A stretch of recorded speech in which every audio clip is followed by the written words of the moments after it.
L'info écho avec Capital. On commence par le mot du jour, FTX. Quel impact aura la faillite soudaine de l'une des plus grosses plateformes centralisées d'échange de crypto-monnaies ?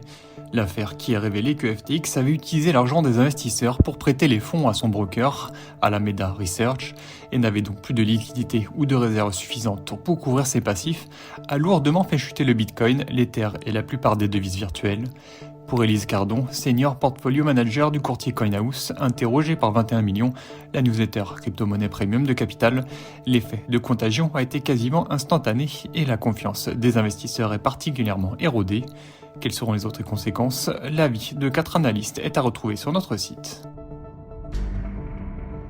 Le coup de gueule du jour, les médecins généralistes menacent de fermer leur cabinet. En colère contre la politique du gouvernement en matière d'accès aux soins, les médecins comptent fermer leur cabinet les 1er et 2 décembre.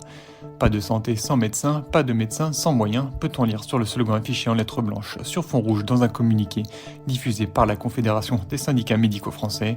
Aujourd'hui, le taux de mobilisation n'est pas encore connu, mais la CSMF promet un mouvement massif. Montant des consultations, baisse du nombre de médecins formés, statut pivot du médecin traitant. Découvrez les raisons de la colère des médecins sur capital.fr. La question du jour, est-ce le bon moment pour vendre eu égard aux baisses de prix dans l'immobilier ? Aujourd'hui, la majorité des acteurs de l'immobilier le disent, la baisse des prix est désormais enclenchée. Les tarifs des appartements et des maisons ont déjà commencé à flancher dans les métropoles et le cycle baissier pourrait rapidement toucher tout le territoire. À cause de la hausse des taux du crédit et de la baisse du pouvoir d'achat des ménages, la baisse devrait prolonger jusqu'au printemps prochain. Mais est-ce le bon moment pour vendre son bien et ainsi éviter de subir la baisse des prix ? Capital vous donne quelques éléments de réponse.